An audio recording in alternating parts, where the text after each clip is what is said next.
75 साल पुरानी हवेली थी हमारे गांव में। हमने बचपन में अपने दादी से उस हवेली की रहस्यमयी कहानियां सुनती थीं। कुछ कुछ यादें हैं।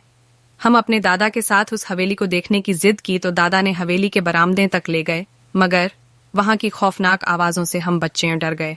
दादा ने कहा इसीलिए मना कर रहा था। हम बाहर से ही लौट आए। हवेली बहुत आलीशान थी। 125 कमरे थे। बहुत बड़ा दरबार हाल था।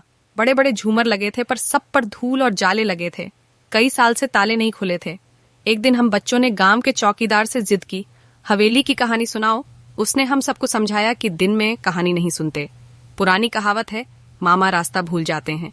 बच्चों को कहा चौपाल पर शाम को हवेली की कहानी सुना। चौकीदार ने बताया ये हवेली जमींदार राघवेंद्र सिंह की थी। उनके 2 बेटे थे, वीरभद्र सिंह। छोटा बेटा जेंद्र सिंह परिवार के साथ रहते थे।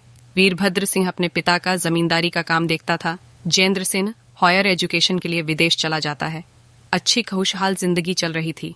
बस एक दिन ऐसा ग्रहण लगा उस घर को। वीरभद्र सिंह अपनी फैमिली के साथ शहर से लौट रहा था। साथ में उनकी माताजी भी सावित्री देवी थी। पहाड़ी क्षेत्र में कार अनियंत्रित होकर खाई में गिर गई थी।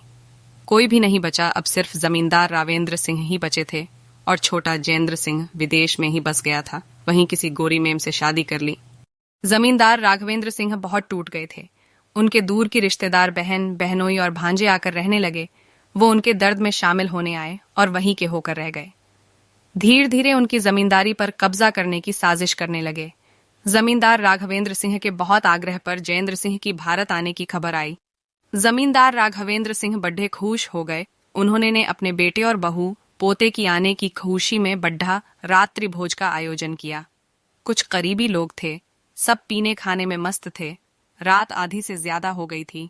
सब नशे में धुत थे। जमींदार के भांजे ने सब पर तलवार से कत्लेआम कर दिया। जितने करीबी रिश्तेदार थे सबको मार दिया।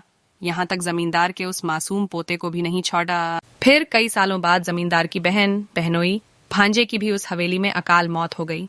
बस जब से ही इस हवेली को रहस्यमयी हवेली कहने लगे। अभी कुछ सालों बाद गांव में एक शादी समारोह में अपने फैमिली के साथ सोचा बच्चों को गांव की सैर करा लाएं। बच्चे खेत खलिहान, ट्यूबवेल और कुएं, नदियां देखकर खुश हुए। आजकल शहरों में गांव की वो ताज़ा हवाएं, वो हरियाली से भरे खेत, खेत की मेड पर बैठकर हरे चने घास में सेंक कर खाते बच्चे बड़ ढे। उस दिन बच्चों ने खूब मजे किए। साथ ही मुझसे रहस्यमयी हवेली की कहानी भी सुनाई जो हमने अपने बुजुर्गों से सुनी। वहीं आज भी उस हवेली में कोई नहीं जाता। एक ब्रोकर ने लालच में उस हवेली के झूठे कागजात बनाकर बेचना चाहा, लेकिन वो भी सौदा करने के बाद ही अकाल मृत्यु हो गई।